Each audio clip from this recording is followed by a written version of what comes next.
evening, visitors. Welcome to the Australian War Memorial's last post ceremony. My name is Sharon Bown, and joining us today from the Royal Australian Navy is Commodore Tim Brown. We are honoured to acknowledge the submarine commanding officers, past and present, who are joining us this evening. We also welcome members of the Naval Association of Australia. We welcome the veterans who have served, those that are still serving, and the families that support them. We acknowledge the members of RSL and Services Club Association, RSL Victoria, and RSL Queensland, who are watching the broadcast of this ceremony across Australia. During the ceremony, wreaths will be laid at the base of the Pool of Reflection by visitors to the memorial. Please stand and join in singing the national anthem.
The Australian War Memorial was the vision of Charles Bean, Australia's First World War official historian.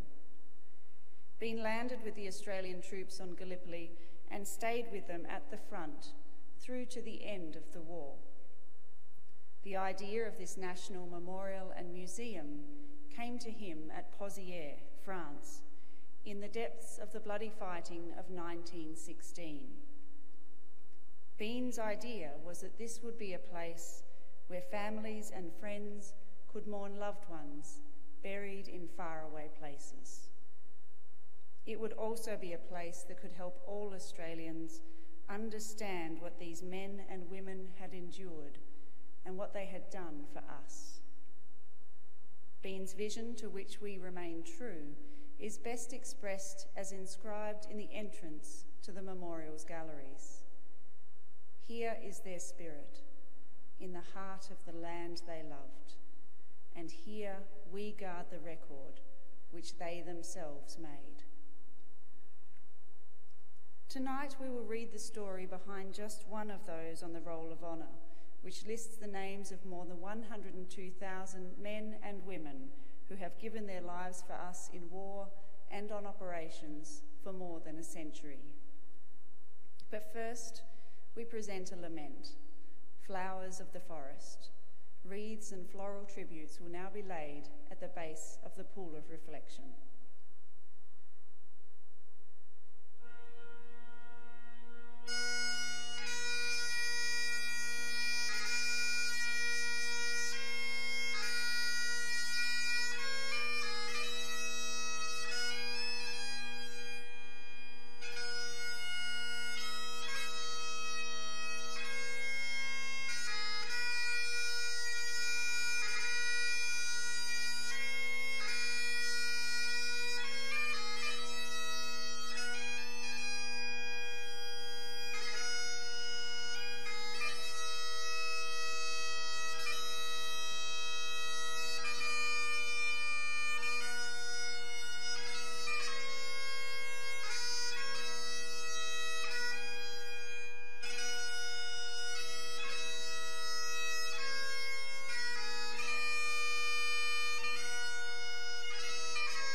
Today we remember and pay tribute to able seaman James Hearle Martin and the ship's company of HMAS Sydney 2.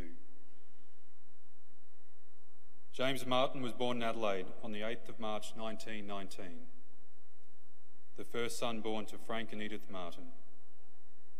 Growing up in the suburb of Woodville, he attended Woodville School before taking up an apprenticeship at General Motors Holden. When war was declared, Martin was living in the northern suburb of Prospect with his wife, Harriet.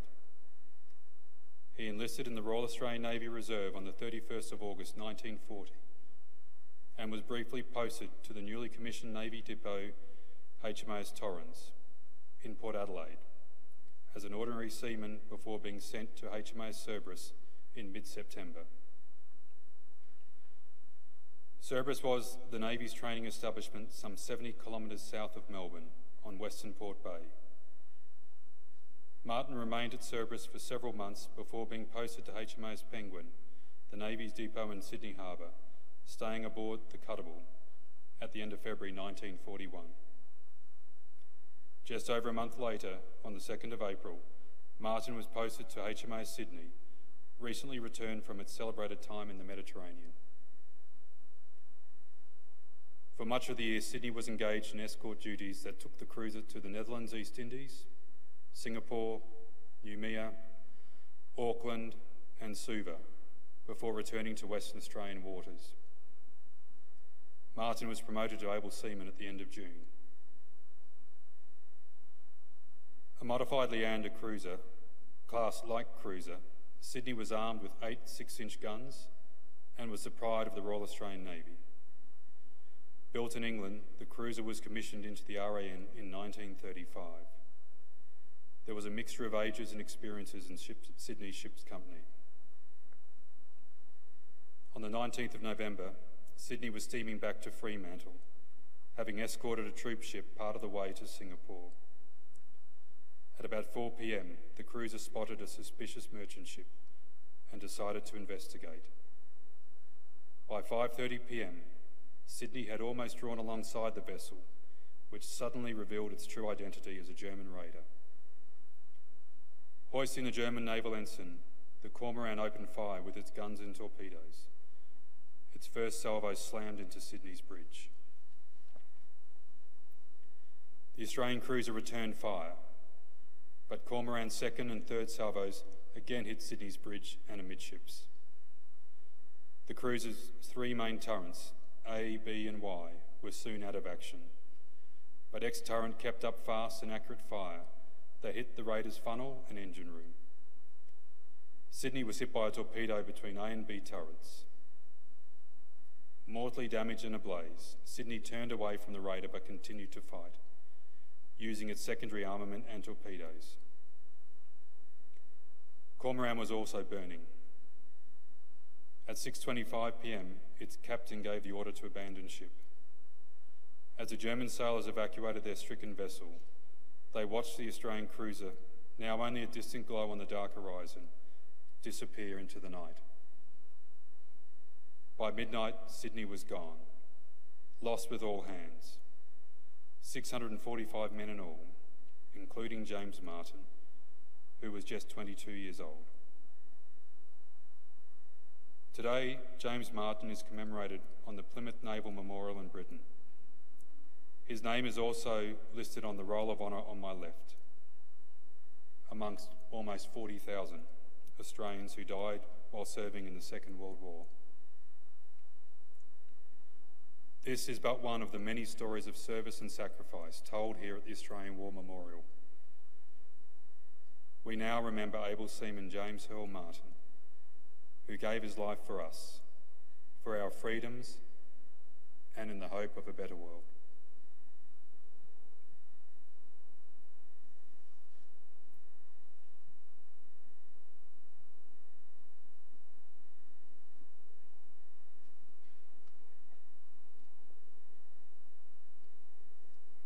Please stand for the reading of the Ode and the sounding of the last post.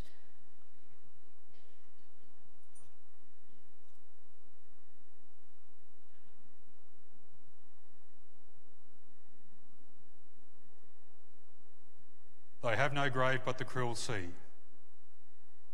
No flowers lay at their head. A rusting hulk is their tombstone, a fast on the ocean bed.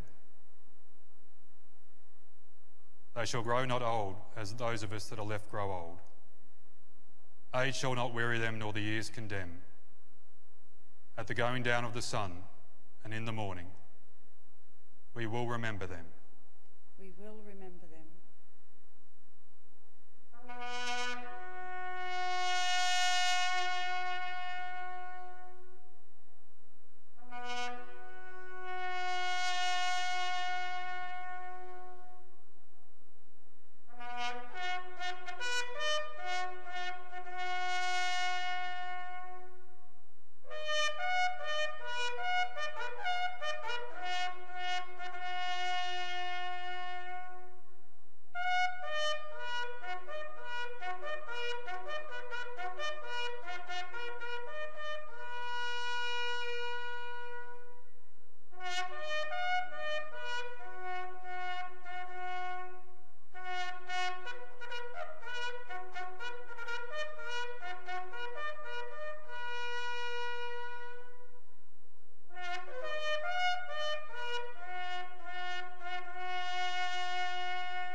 Lest we forget.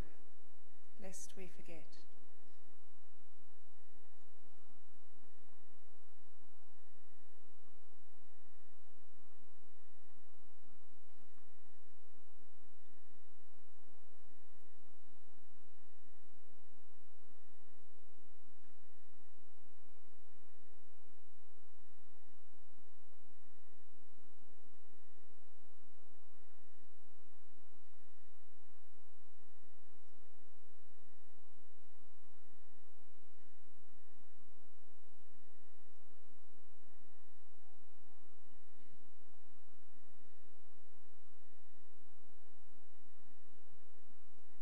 We leave you this evening with the words of the memorial's founder, Charles Bean.